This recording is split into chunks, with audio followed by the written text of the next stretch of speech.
Welcome to Hoop City with Paul Sir on the deep dive with my good friend Ben Golliver. Ben, one of the great NBA writers anywhere. And Ben, first of all, welcome. It's great to see you. Great to have you back. And I'm excited to talk playoff basketball with you. Likewise. I mean, we're right in the thick of it. You know, we got all these series, a whole bunch are tied 1-1, and maybe the series that aren't tied 1-1 have more drama than the series that are tied 1-1 with the referees and the Houston offense falling to pieces. I mean, we got so much we could hop into. Well, I actually, oftentimes, too often, in fact, I kind of go with the gut, try to have good background and go with the gut. But today I thought, no, I got to write some stuff down because there are some nuances here that are very, very interesting. This is an unexpectedly dramatic start to the first round from I think from a lot of people's vantage point. And I'm going to start with the one the other night that, you and I talked. Who had your opinion of who had the most, who was most significant? I can't even remember exactly how I phrased the question with you, Ben, but who were you looking for the most? Who were you looking forward to the most in the playoffs? And you said Wemby.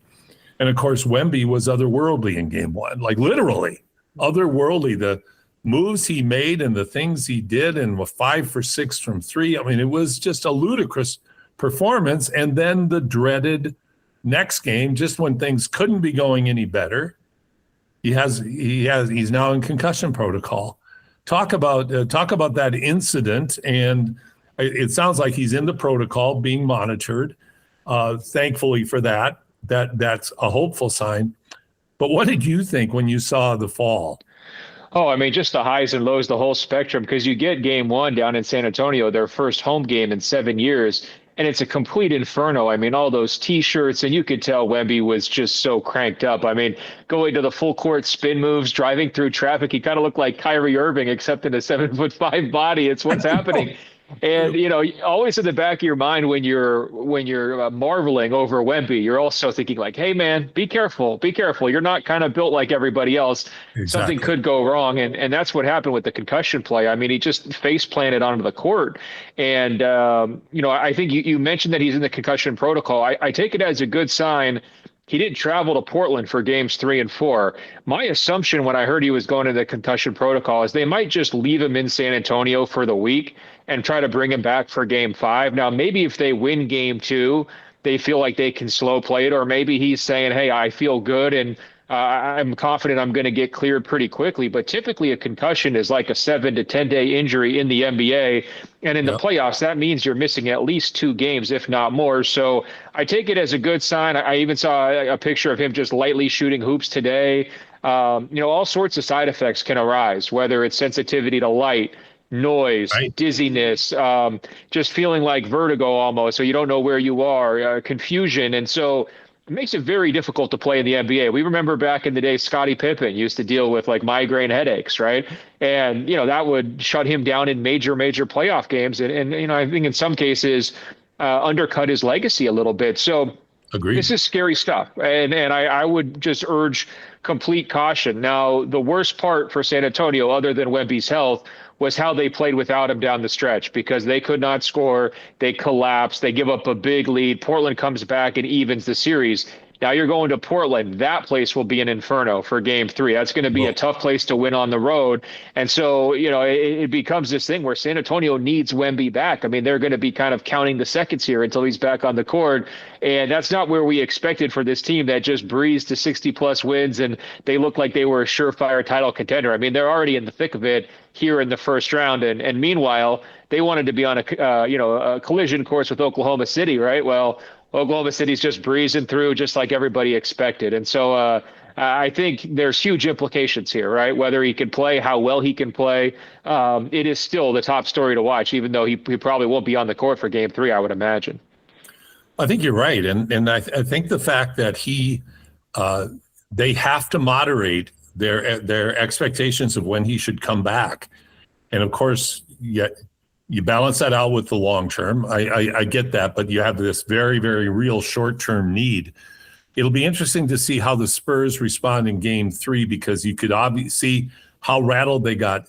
This Spurs season was incredible, but this is the new season that they have no experience. and it's a whole different type of pressure. And to Portland's credit, boy, did they step up. And even in game one, as dominant as Wemby was, as well as the Spurs play, I mean, you're talking about I can't remember if it was 9 or 11 point victory, but you're not talking about a blowout. Right. They hung around, and Denny was fantastic in it. And now in game two, other players are stepping up. They're getting comfortable. So Portland's they've gone from lucky to be in to what looks like could very well be a tough out for the San Antonio team. Well, it's a great situation here where we can look at the importance of Wemby dictating matchups. Usually playoff matchups are dictated by the best player. And so when you have Wemby in the paint, taking away all the drives, and all Denny wants to do all day long is drives, you feel very, very comfortable if you're the Spurs that you're going to win that game plan and you're going to be able to hold Portland's offense in check. You take Wemby out, and now you realize that Portland has 3, 4, 5 different guys who are good perimeter defenders, and the rest of your offense without Wemby is all guard-based. De'Aaron Fox, Dylan Harper, Stephon Castle, those are your lead playmakers. Portland has great matchups for those guys on the other end. And so now you thought you were going to win this series with defense if you were the Spurs, and now you're panicking saying, wait, we got to figure out a way to generate enough offense to be able to win this series. And meanwhile, for Portland, they're in the same place they were entering the series. Like, they've got their guys. They're getting some, nice contributions from like a Scoot Henderson kind of out of nowhere with the big game too. They're going to have I promise you, they're going to shoot the 3-ball well in game 3 because they're going to have that home crowd behind them, and they're probably going to get out in transition a lot. And so all those kinds of things, it makes you nervous if you're a Spurs fan. The only thing I would, say on their defense, they have a lot of experience playing without Wemby this season. He missed a lot of time, and actually he came off the bench quite a bit. And they've got Luke Cornett, who's a solid option there as a backup. And they actually have a whole bunch of other guys who aren't solid options, but they just stacked up on center. So they've got guys who could fill the minutes, the next man up thing. They have bodies. But, it's the only players that you would say could have as big of an impact on their teams if they were to miss time would be Shea and Joker compared to Wemby. And I mean, it's a top 3 there. Even look how well the Lakers are getting by without Luka. I mean, it's that big of an impact when you're talking about Wemby. Well, and we're going to go to the Lakers next, but I think a critical point was they were 12-6 without Wemby this year. They've demonstrated. It looked to me the other night, it was the moment got to them in the fourth quarter, and they were not. They didn't know how to synchronize that, and that learned behavior in the playoffs is experience based. And when you don't have that experience, it's like standing over a 3-foot putt when it really matters. Right. That's a whole different type of pressure. It's a great point, and I think we should also layer on top of that the expectations, right? Because San Antonio has to win this series. They're expected to win this series. I wouldn't say Portland has a ton of playoff experience either, but it's so much nicer when you're the underdog, right? And so, that putt, hey, if the putt's to beat Tiger, great, it's just a little different of a dynamic. And so I think that both those things are really at play here. De'Aaron Fox is the guy that I circle. He's making huge max money. He was a big swing for San Antonio. He was in a great playoff series a few years ago against Golden State, and they pushed him all the way to 7 games, came up a little bit short. I was at a couple of the games there in Sacramento. He had some great performances individually. He needs to channel that version of himself. I'm talking about 35, 40-point games where he's lighting it up from outside. He's racing end to end. He's carrying the offense. He's creating open shots for guys like Champagnie and their other shooters. Like, we need that all-around type performance from De'Aaron Fox. I mean, I don't want to call this like a legacy moment for him, but he's been in the NBA a long time and not won a darn thing. So this is a great opportunity to pick up the slack and hold down the fort while Wemby is gone. You just got to split in Portland. You don't have to take both. Exactly. Just extend the series, bring it back home, and Wemby will take care of the rest once he's healthy. Absolutely. He'll bring the mop in and he'll clean the floor. There's no doubt about that. I'm talking to Ben Golliver here on Hoop City with Paul Sir on the Deep Dive. Let's talk about the Lakers. I think there's some surprise. Yes, they're 2-0. You can make an excuse, I guess. In game 1, Kevin Durant didn't play for Houston. What stood out to me, though, is how, like you said, their offense sputters. One thing I really struggle with coaching, I get it, and yet I question it heavily, how coaches panic in the playoffs and they shorten their bench and they go away from what they've done all year that has worked for them, and they narrow everything down into this unfamiliar blend of players. They bench people that they've been trusting all year. Now all of a sudden Reed Shepherd looks like he's in the doghouse, and they can't shoot, and they don't have a point guard, and he's not on the court.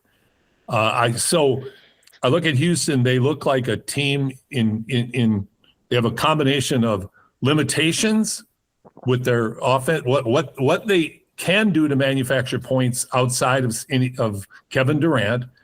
And now you've got a coach that looks like he's trying to tighten things down and control things to a point that may or may not work. And having said that, Luke Kennard was fantastic. LeBron is unbelievable. He's been unbelievable in these 2 games. The leadership, the effectiveness, unreal. So question always is, after 2, it's a 7-game series. They certainly can respond. What does your gut say about the Houston Rockets? Will they respond? I think that they will probably get at least one of these games back home, but I think they're in deep trouble. I think all season long there was a lot of red flags about their team chemistry, whether they did have belief in Ime Udoka, how well Kevin Durant and Alperen Şengün complement each other, and then the lack of the point guard situation. It's sort of like they decided at midnight to walk down the dark alley without the point guard, and they knew something bad could happen. And then sure enough, they get to the playoffs and something bad is happening. They're getting mugged. Yes. And, it's like, well, you should have known. Everybody else was warning you, don't do that, and they did it anyways.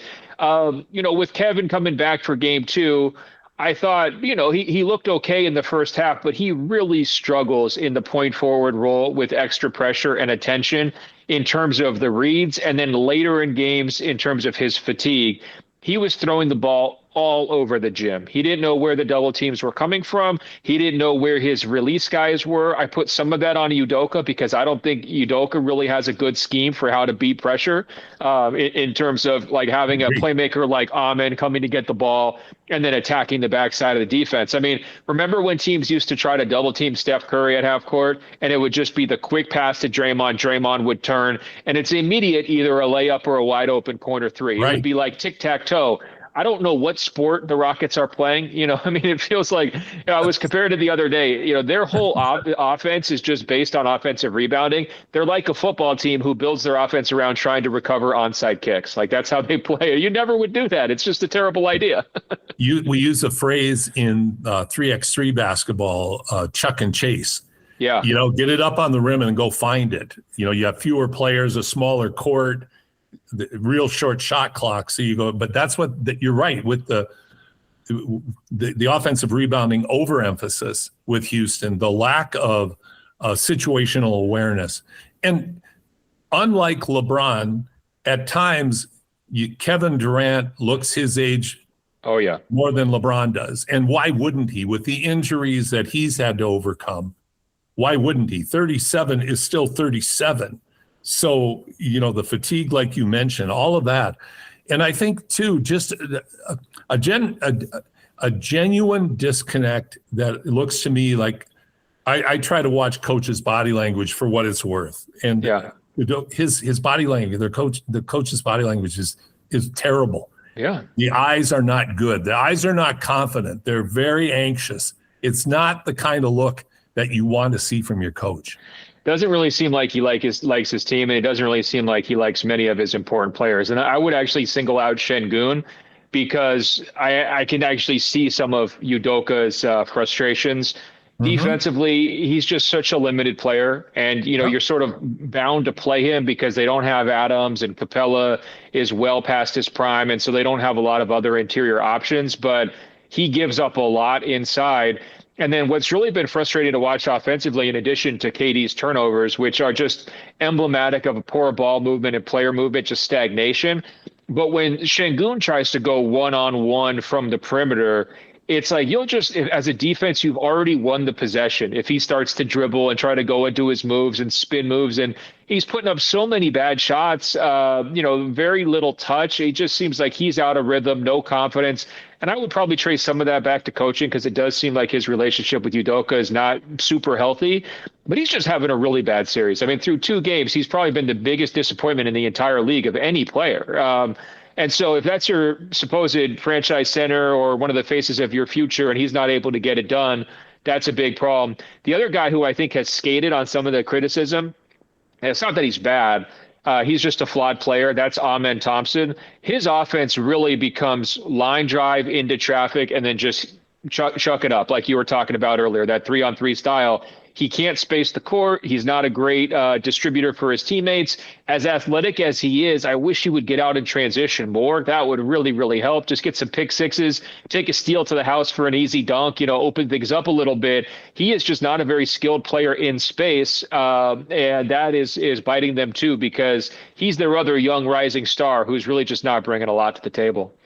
Well, and I think you identify exactly what his strength and weakness is very much simultaneously. Is he's a straight line player.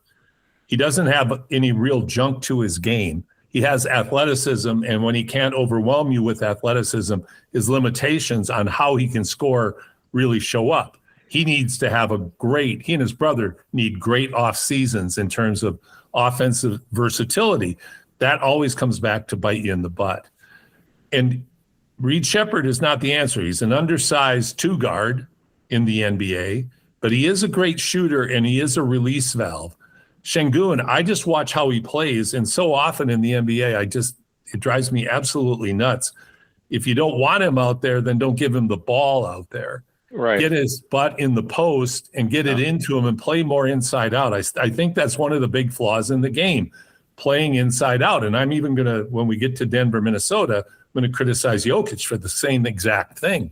But Houston looks like a mess. But give me, you've been there. You sat there. You watched it up close and personal. Talk about the Lakers.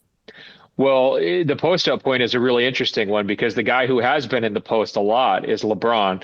And this was a tactic that he used to use back in the Cleveland days, his second Cleveland tenure, when they were going up against more skilled or more talented, more athletic teams. Absolutely. He would say, give me the ball in the post. I want to slow this game all the way down. And I would just try to surgically pick apart, find open shooters.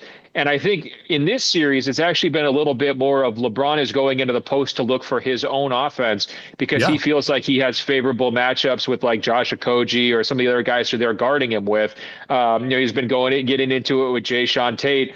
I mean, no one's going to refer to Jae'Sean Tate in 10 years from now as the LeBron stopper. That's just not going to be a nickname that he's going to earn, right? And so nobody's LeBron going to remember Jae'Sean Tate in 10 years, right? With all due respect to a guy who's in the NBA, very few people make it, but he's not that kind of memorable player. I don't think you could say all due respect in that situation, but I think you're right. I know. Some of the Canadian politeness has permeated me. So I'm just teasing you. No, so they have a real problem defending LeBron. I think in those post situations, they just don't have a great matchup for him. And I think what LeBron has found in terms of father time is it's harder for him to create on the perimeter when he's facing up and try to get advantages turning the corner against a set defense. Now, when he goes to the post, if he draws a second defender, there's a great easy pass. If not, he just kind of burrows his way down closer and gets around the rim. Maybe he gets fouled. Maybe he gets a higher percentage shot. There's probably been 10 shots through 2 games that LeBron has missed that he would have made 2 years ago, I should say. I mean, you do see his legs and his own fatigue, but he's such a well-rounded player. He finds other ways to kind of help out. And I think the stroke of genius from JJ Redick, the Lakers coach, has been turning Luke Kennard loose. We had a real long phase there in the NBA where it's like you're either a lead ball handler or you're only a catch and shoot guy. There's nothing in between. Don't even bother trying to be a secondary playmaker. If Harden's your teammate, he'll do all the dribbling. You stand in the corner and just get ready to hit that open three. And for somebody like Luke Kennard, he's a little bit in between those skill sets. He has a lot of dribble creativity, and he has pretty good passing instincts too, knows when to hit backdoor cutters. He's a very well-rounded, offensive player, and he's gotten to show it because they need somebody else to step up and replace Luka and Austin. I can't believe how well he's done it in those 2 games. And you start to look around like Luke Kennard, a guy who the Lakers picked up for peanuts at the trade deadline. He's only been there a couple of months. He's a better scorer and passer than practically anybody Houston has on their team, right? Absolutely. And so, you start to wonder, why didn't Houston make a similar move at the deadline? Because look what an impact it's having on this particular series, and instead they sat on their hands and they never replaced Fred VanVleet, and they're really paying the price for it. Dennis Schroeder's buried on the bench in Cleveland. And I mean, he's not all NBA, except when he plays in FIBA and world. Then he's all world. But what an addition he would have been, and he was right for the picking. And they chose to sit on their hands. Totally agree with you. One of the things that I've always been fascinated with in the NBA, Ben, is when players finally get the opportunity, not just to show what they do, but to be given the confidence that we need you to do this now, and they rise to the occasion. It's only 2 games. It could change. But Kennard, I think, throughout his career has demonstrated he has this capability, but because he's not lightning quick on defense, a lot of times that kind of player in the NBA gets marginalized far too often, and they don't take advantage of the skill set he has, shooting the ball. Clever, not spectacular, but clever, solid playmaking. And you become a much better team because his fundamental grasp of the game is so good. Yeah, no question. And I think there's been a lot of success stories for the Lakers across the board. I would say Rui Hachimura has had a pretty good series. Now, DeAndre Ayton had a good game 1, not so good in game 2, but Jackson Hayes was able to step up. And so they've sort of neutralized Şengün at that center position, which coming into the series, you would have said, that's a major matchup advantage for Houston. So the trick for Houston, this whole series comes down to their offense. Can they unlock stuff? Can they hit more 3-pointers? Their bench is hardly giving them anything. Can any of those guys make an open shot? The Lakers defense has been very good in terms of pressure, especially on Kevin Durant. It's been pretty good in terms of recovery and getting back to shooters. I mean, they're still giving up some open shots that Houston is just not able to hit. Right. And that was the story for the Rockets last year, actually, against Golden State as well. I mean, when push really came to shove late in that first round series, everybody kind of assumed, well, Houston's younger, they're more athletic, they'll probably be able to outlast Golden State, right? Or at least that'll be the game plan. And instead, it was Houston whose offense just ground to a halt, and they couldn't find out any other way to score. And then they went home in the first round.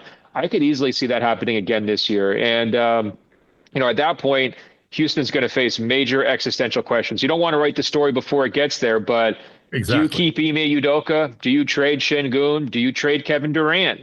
What do you do? Because I don't think if you just brought Fred VanVleet back, this whole situation gets fixed, right? Because, this team will get run off the court by the Oklahoma City Thunder if they do reach the second round of the playoffs.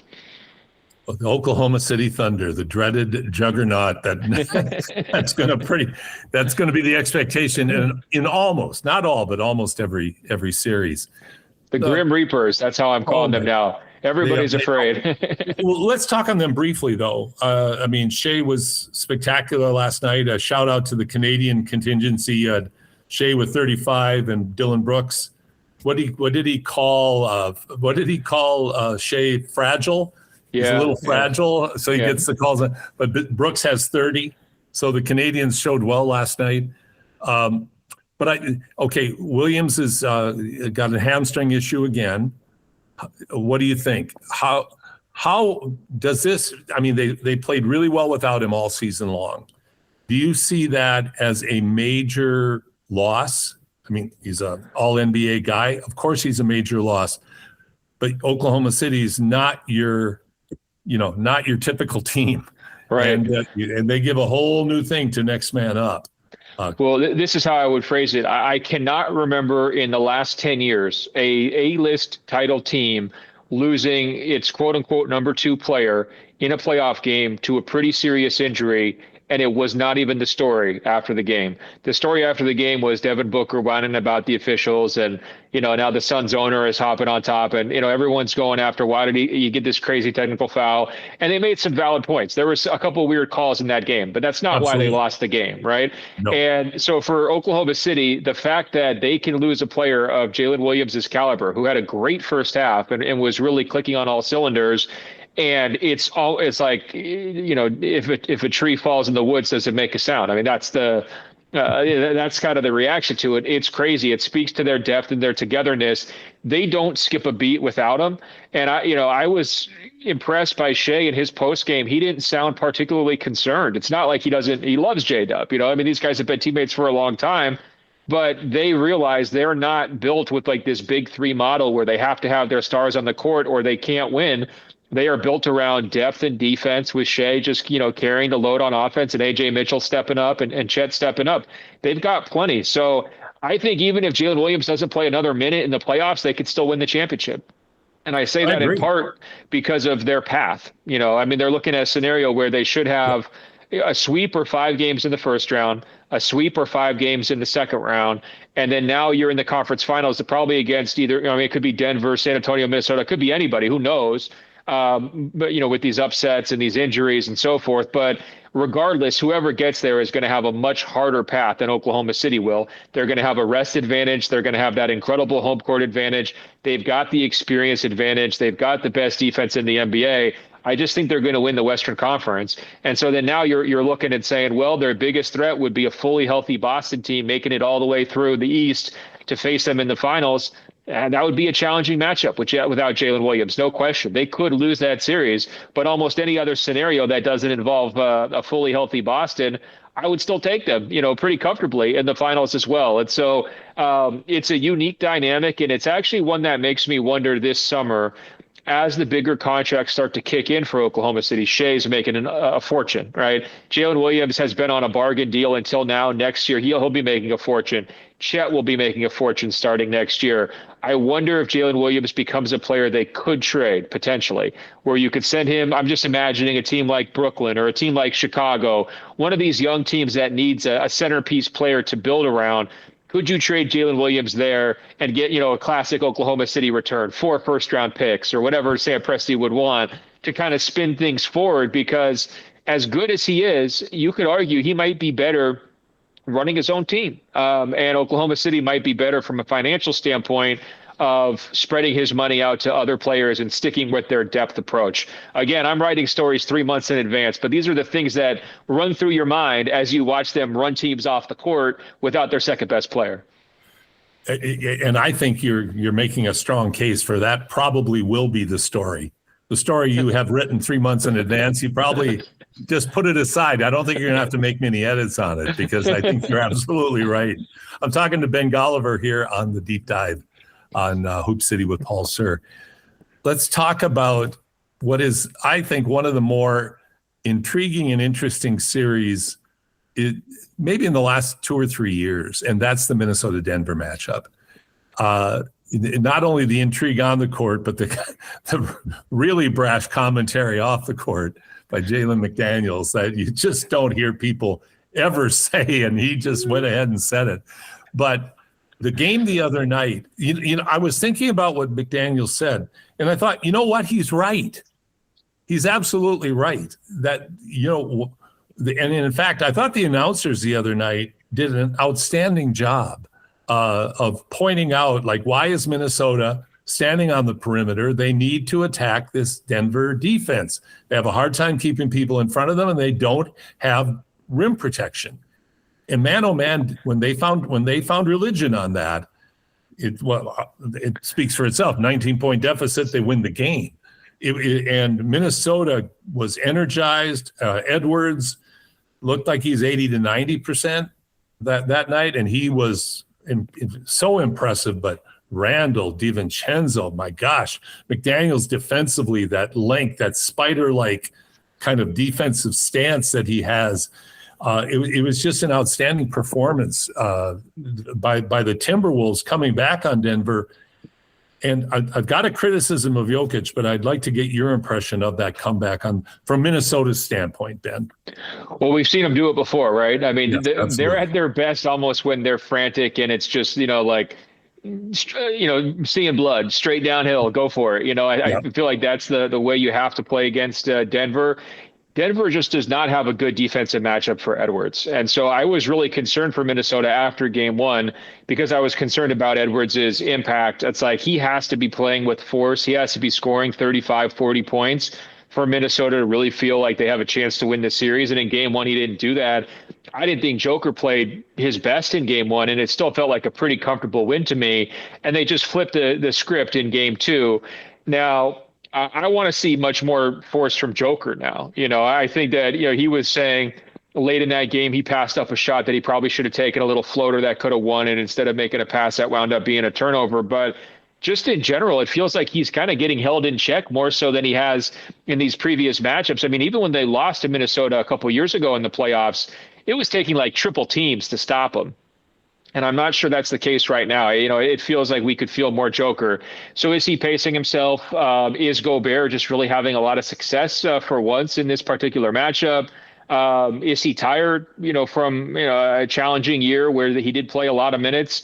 Is this just a tough matchup where, they're playing against a very physical and demanding opponent? All those things could be true, but I still believe Joker's better, so that's what I'm looking forward here, as we go forward in this series. I want to see it. It's kind of step up time for Nikola Jokic because Murray's done his job. Sometimes when Denver struggles, it's like, oh, well, Jamal was only a B, right? And so, he wasn't quite where he needed to be. I think Jamal's had a great series, especially scoring the basketball. And so it's kind of no excuses now. Joker, you're the guy who runs the best offense in the NBA. Let's see it. That leads into my thoughts exactly. A couple of things that bugged me the other night. It bugged me in game 1 too. This was a conscious effort from where I sat on the Joker's part to not fully participate in the offense in the first half. And I wrote a blog this week about it. Like, to me, the MVP of the game was the guy who scored 2 points and had 7 rebounds for the Timberwolves, and that was Rudy Gobert. In the fourth quarter, that is the most flustered I've ever seen the Joker. In a moment. And to me, I equate it to, you can't turn the faucet on when you want to. Now, he has been able to do that, but you're playing against a motivated team that's building momentum, and all of a sudden you're trying to turn it on. And Rudy Gobert has been the defensive player of the year for reasons, not just because he's a big guy. He's a good defensive player, and he owned Joker in the fourth period. And he wasn't able to turn it on. So to me, Jokic has to be involved in the offense, looking to score right out of the gate, not just pass and set everybody else out. It creates a false sense of security. And then it's like, and now Nikola's going to bail us out. Of course he's going to win it. You can't do that against a team like Minnesota, who will beat you to death physically to win. They will scratch and claw and beat you to death. So that's how I read the situation, and that's where I read Adelman. I'm trying to read Adelman again, and I'm going, he's deferring to Jokic's decision making here, and plain and simple, those are bad decisions to play that way.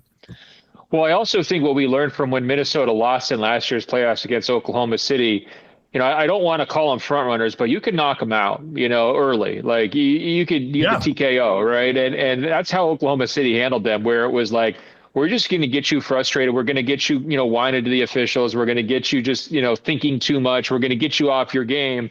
And then, the second half comes around, you might quit, right? And Oklahoma City, I think, is a much tougher matchup for Minnesota than Denver is. But I think that just speaks to your point about why defer. You don't necessarily want to make it a fourth quarter game against such an athletic and physical opponent that has a lot of success driving downhill against you. You might want to try to, more like game 1 where they were up, second and third quarter pretty comfortably, and then we're able to kind of coast to the finish line. That feels like a better formula. And so, Joker will make the right adjustments. He's forgotten more about basketball than everybody in the world. But if he doesn't, I think it's a huge story, because this was one of the teams we were saying has a chance to beat Oklahoma City potentially. And, if they're going deep in the first round, those minutes are accumulating, somebody's potentially getting hurt, then you're into, some trickier waters if you're the Nuggets. So they should feel some urgency, as the series shifts back to Minnesota. And I say the comments I made to your point is exactly that. The Joker is too good to play like that. He doesn't need to defer to his less talented teammates. You see that in Edmonton with Connor McDavid. Sometimes he defers too much. Just, be the best guy you can be, and let the other guys score later in the game. I think that's a better strategy for Denver from my vantage point. The other thing, though, I think he does need to do is he does need to go into the post more. Like, so much time on the perimeter setting screens. if you took 20% of those possessions and had Joker back to the basket low post, there'd be so many inside out opportunities, along with his great ability and his footwork and variety of shots around the basket. I think he would get his confidence against Gobert really quickly. Well, you might get Gobert in foul trouble too. And that's a huge key in Minnesota. I mean, you take Gobert off the court, their defense looks very different, very fast, right? And so attacking Gobert, encouraging Murray, Gordon to go at Gobert, see if you can get him in some early foul trouble. I think that would be a point of emphasis for me as we go forward in this series too, because it's just night and day. And, Gobert's been not shy to make his own case about how he got a little snubbed in the Defensive Player of the Year rankings. Now, I love that no one's saying they should have won it over Wemby. They're just saying, hey, we want to be in the top 3. Okay. So it's like, give us our credit. At least we want to be on the podium. And, he has a case. He's that good. But when he's off, it looks completely different. And so, sometimes it's important to know what is your opponent's chief strength. I would say Gobert's interior defense is right up there with one of the best things Minnesota does. And so, hey, Joker has consistently won that battle over the course of his career. And, he's a load. It's very difficult to defend Joker without fouling. And so it could be something that Denver looks at. Sure they will. I can't wait for the game tonight. It's really an entertaining series. DiVincenzo's been really fun to watch. I think the Wolves in general I love Highland and Desunmo. The dimension that they've added to the jet ski quickness of both of them is really, it's a dimension Minnesota has never had before. Right. And it's really fun to see them come into the game and impact it quickly. Their effort is very impressive. No, Ayo was a great pickup. One of the better moves at the trade deadline. It wasn't a huge name, but at the time I remember saying this is one that could actually shape the championship race because it was one of the few good teams that actually added talent. They didn't do anything last summer, so I was glad they finally got Anthony Edwards a little bit of help. And, as they go forward, if they don't win this series, let's say Denver takes care of it, Minnesota will face some choices too, because they have a lot of big contracts on their books, whether it's Edwards, Naz Reid, Julius Randle, Gobert. And if you go out in the first round, you start to wonder, well, are the best days behind you? Do you need to, shuffle the supporting cast for Edwards? So just like I said, Denver should have some urgency. We know Minnesota is going to be playing with urgency. That's one thing we can count on. 100%. Talking with Ben Golliver here on the Deep Dive with Paul Sir.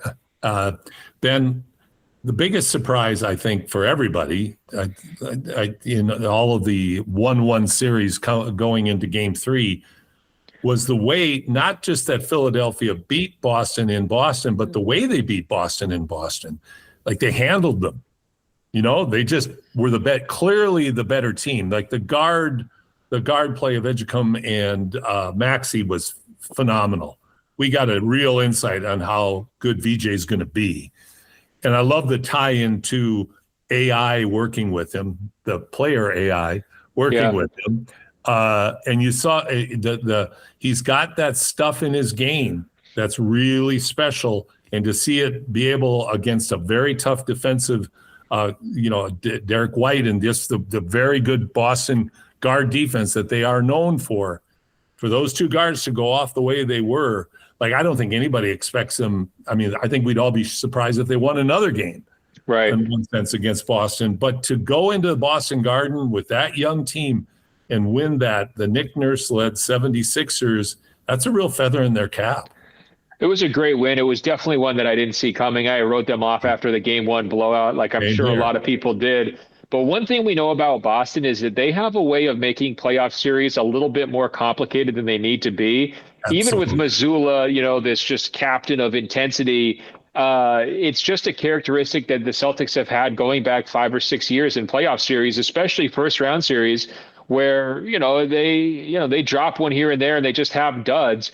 Now, I think some of it you could chalk up to the 3-point variance, right? Philly was just red hot on threes. And, I think sometimes that often explains Boston's duds, where the other team is just red hot and maybe they pack it in a little bit mentally. But there should be some adjustments. They were dropping a lot in terms of their defensive coverage, just not out there on the perimeter. And then when I look at this Philly group, you're certainly not worried about Adam Bona going for 20 inside. Why are you dropping? What is the point of that? You need to be out there on that 3-point line jumping out and double contesting. Don't let VJ get a clean look, and be as physical as you possibly can be with Maxey as well. And so I expect we're going to see some big defensive scheme changes from Boston, where it'll be much more of an outside in type defensive approach rather than just kind of staying back in the shell and daring Philly's guys to shoot. I would say this too. I mean, that win was impressive enough where you start to think, like, do you even want Embiid to come back? There's been this whole question about, can he get himself back on the court and healthy? And I think the biggest benefit for Philly of this playoff run is this evaluation time of those young guards. Exactly how good can Tyrese Maxey be, right? Is he somebody who's on a Donovan Mitchell level in terms of being able to lead a little bit of a playoff run? Edgecombe, I mean, he unbelievable player. I loved him in college as well, and all the background stuff on him was so good. He's lived up to all of it. The charisma when he's doing the little wink to the camera that got everybody so excited on social media. Like, there's a lot of star power there. And sometimes, you have the big old creaky guy who needs the touches, who's really had a lot of struggles in the playoffs, who's lost to Boston a million times, who slows down your defensive rotations. Of course, I'm talking about Embiid. I mean, Philly was better with him this year, record-wise, than they were without him. But aesthetically, I think I'd rather just watch these guards turn loose and see what it looks like. And, the way a team like Dallas traded Anthony Davis, where it was just sort of like, hey, you know what? Big name, star player, huge contract. I think we're going to be better off without him, right? We're going to go youth movement. Let's just let this be somebody else's problem. I think I would be trying to do the same thing if I was Philadelphia. I totally right? agree. Totally agree. And maybe you could trick Washington, trade Embiid for Davis. I don't know. You come up with something. Find somebody who's willing to take all that money off your hands, so you just start fresh. You're so mean, though, to pick on Washington like that. They're such easy pickings, Ben. Well, yeah, but I totally agree with you. But to find somebody that would be willing to take that monstrosity of a contract for a guy that's so often injured, but Philadelphia, like you said, they have the boilerplate right now, and you're looking at Maxey and you're going, what's not to like? The guy competes every night. Even when he's playing poorly, he's competing. That engine, that motor, you can't teach that. And then he is always capable of having nights like he had the other night, and he has more of them than he has the off nights. That's for sure. I mean, he's a very dynamic guard, very, very skilled scorer, about all the right things. He's improved so much in his NBA career. We often talk about, young guys coming in and they're like finished products, and, the greats are the ones who are willing to go up to the next level. I mean, he's working his way into that category. And I think this is partly about Maxey and Edgecombe, but it's also partly about Embiid. You've been there and done that. He's already lost to Boston 3-4 times in his playoff career. You don't need to see it again. He had his chances, right? And so maybe it's time for a new chapter. On Boston's side, I would still be feeling okay. I mean, obviously, you wish it didn't go down game 2 the way it did. I thought Tatum looked great in game 1, though, and that's the biggest thing I'm tracking with them. And so as long as he's looking assertive and he's getting to the rim and he's hitting his shots and the ball is still flowing, they're getting offense from a lot of different sources. There's things you can nitpick. They still don't have a ton of size inside. Derek White's not shooting the basketball great this season. I mean, Those are questions that are going to come up. But still, I mean, they were so good in that game 1 that I wouldn't be panicking here or overreacting to game 2.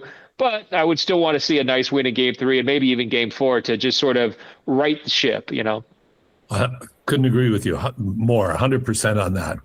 Final series I'd like to, well, no, I shouldn't say that. I'll make it a little, I'll try to be quicker. Cavs, Raptors. I thought that the Raptors could hang with them. They certainly didn't in game 1. Better in game 2. And with some tweaks, you could make an argument that game 2 wasn't that far apart and the big if is Ingram, who has been absolutely horrific in the first 2 games. You talk about a guy who not ready for playoffs. Wade is a good defender. I was thinking Mobley, defensive player of the year, was going to, he was really going to have trouble scoring against, but to have Wade, who's, again, a good defender, but not an elite defender, I don't think people would say. But boy, has he held Ingram in check. And Ingram just has not displayed the feel for the game that you would hope for from a guy like that who's paid that much money and has the kind of success that he's had. Player of the week in the most meaningless week of the year, the last week of the season, false positive. Yeah. Scotty Barnes has been fine. RJ Barrett's been fine. Quickly not being there doesn't help at all. Pirtle is, again, I think Darko, the coach, is panicking on Pirtle and pulling him and trying to go small. I don't think that's the solution against him, the long backside that the Cavaliers have. But do you think that the Raptors can take one of the next two games? Yeah, it's definitely possible. I don't think Cleveland's unbeatable, but I have Cleveland winning this series. I think that they have better high-end talent, better depth, and even though a lot of new faces, it seems like they have better chemistry and the pieces just fit better than they do in Toronto. And I think Ingram's a big part of it. I did not understand why they traded for him, and I certainly did not understand the contract that they gave him. I think maybe his playoff struggles are new for Raptors fans because I've been seeing a lot of anger from them. But I think if you really carefully track Ingram's career, that's really been the story. I mean, he has no playoff success to speak of, and his game is not really a playoff game. I mean, he wants to take a lot of twos. Years ago, I used to call him a Noah's Ark player because it was always 2x2x2 with him. It was never ones and threes. And we know what the most efficient stuff is, right? So get yourself to the free throw line, get yourself to the rim, and get yourself 3-pointers. And he doesn't really do any of those things the way you would like. I think his lack of physicality hurts him in the playoffs because it reduces his shot quality. And he's not a very good playmaker for his teammates either. And he's very content to just hang around on the perimeter rather than really put his head down, get contact, force defenses to adjust to him. So you put that together with the size that Cleveland has, and it was very predictable that Brandon Ingram is going to float around the perimeter, not get a lot of touches, not have a big offensive impact.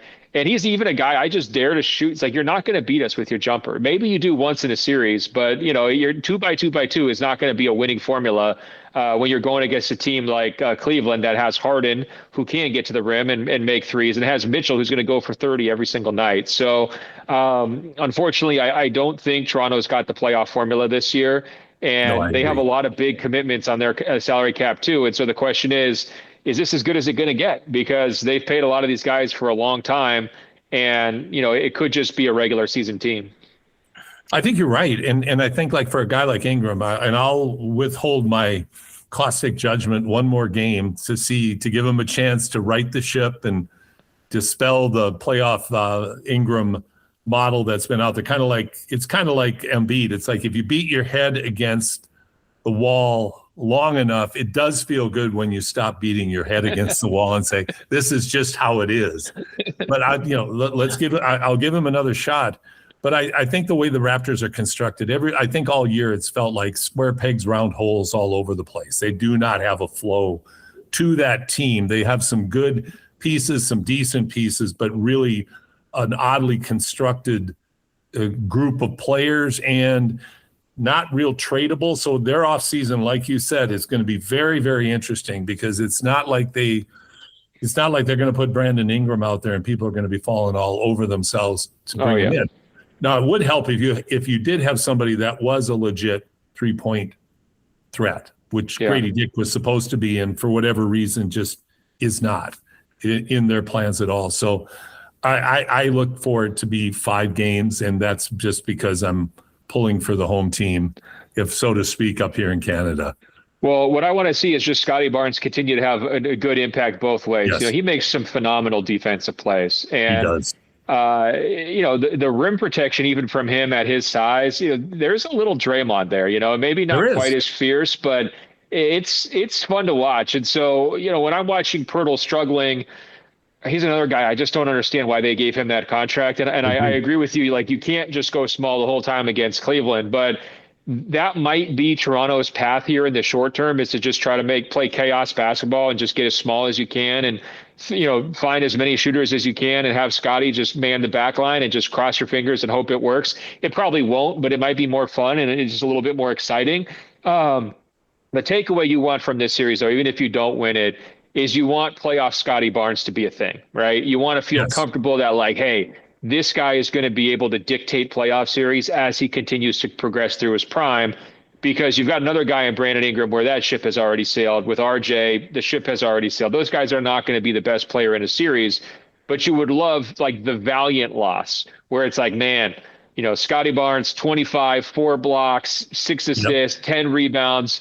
He left it all out there on the court. Now we can believe in this guy going forward. That's really what you want to see. You don't want him to go quietly. And so that's what I'm watching for if I'm a Raptors fan here over these next couple games.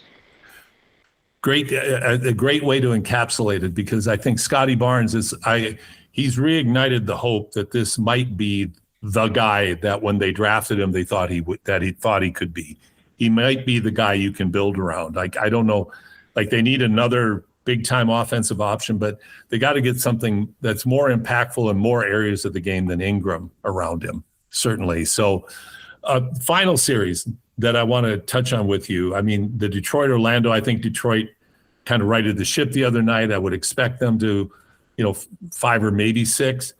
But the Knicks in Atlanta, that's an interesting one, because Atlanta, McCollum made some less than flattering comments afterwards, but they're interesting because Alexander Walker and Johnson have played awful, and they still came away with a win. And McCollum's been fantastic at 35 years old. But the reality of Cat in open space on defense and Brunson being able to be picked on in a mismatch became very apparent the other night, particularly in the fourth quarter. And the Hawks seem to be getting their comfort zone. And again, over a long series, that's what happens. You start figuring things out and you create opportunities. But what's your thought? Do the Hawks have a legit shot? Do you expect the Knicks to win? Where are you seeing that series? Because there again are some rumblings in the body language of the Knicks that just make me feel a bit uncomfortable about some of their guys.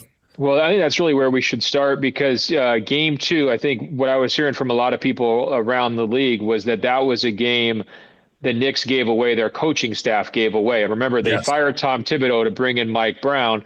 And the situation, without getting too complicated, was they had 3 timeouts with a little bit more than 3 minutes to go. They didn't use one of their timeouts before 3 minutes, which means that it goes away because you only get 2 timeouts in the last 3 minutes. Then they did call a timeout with about 2:45 left in the game. So they went from 3 timeouts down to 1 timeout. And when he made that timeout call at 2:45, Mike Brown, Jalen Brunson was already driving and in the middle of a play, and maybe he had an advantage. He could have scored. So you could argue, well, that timeout maybe took away a basket and kind of disrupted the flow.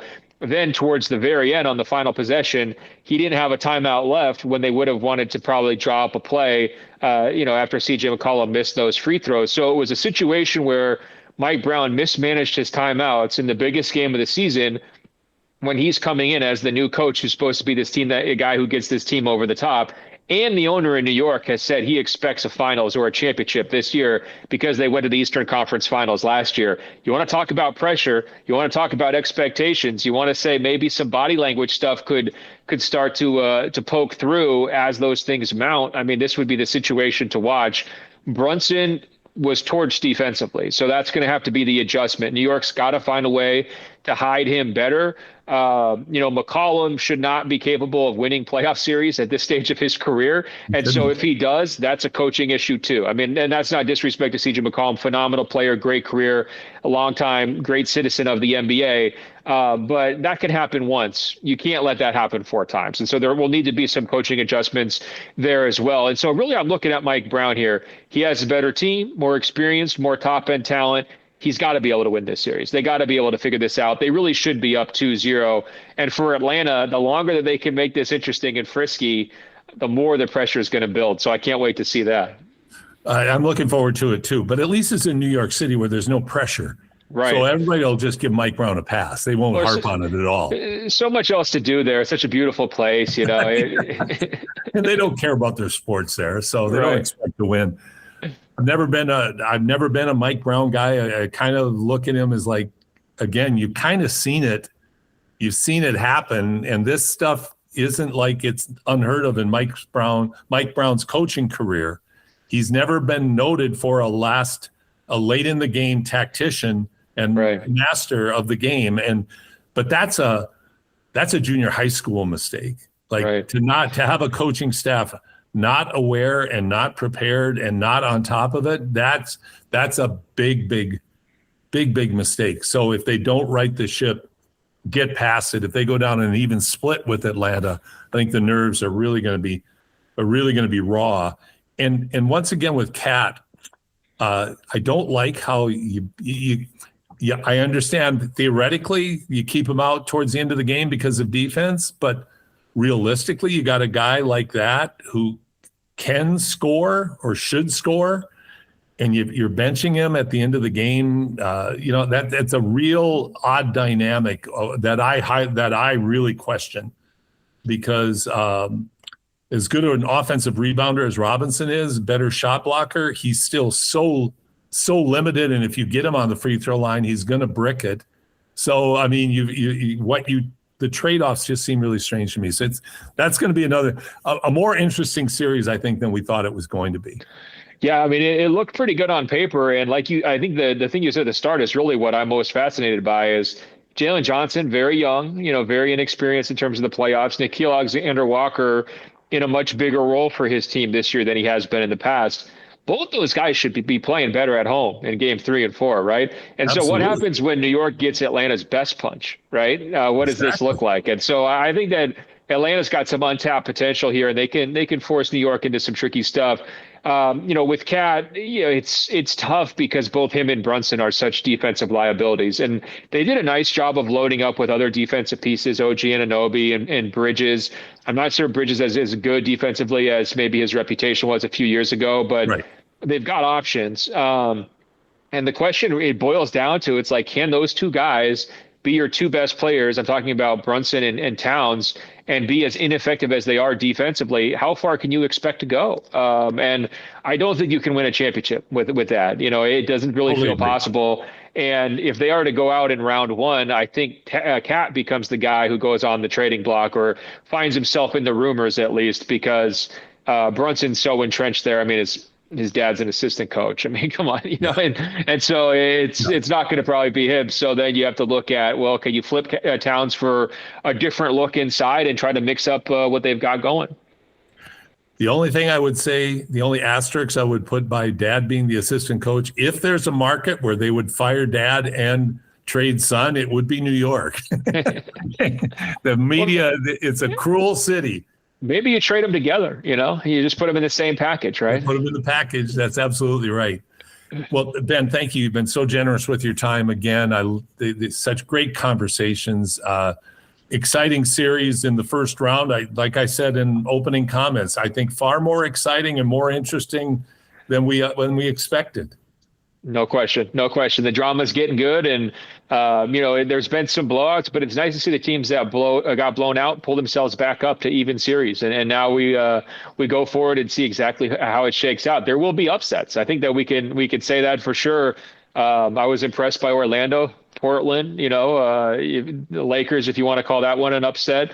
Atlanta, they've got a shot, and so that's more intrigue and drama than we typically get in the first round. So it should be fun to track.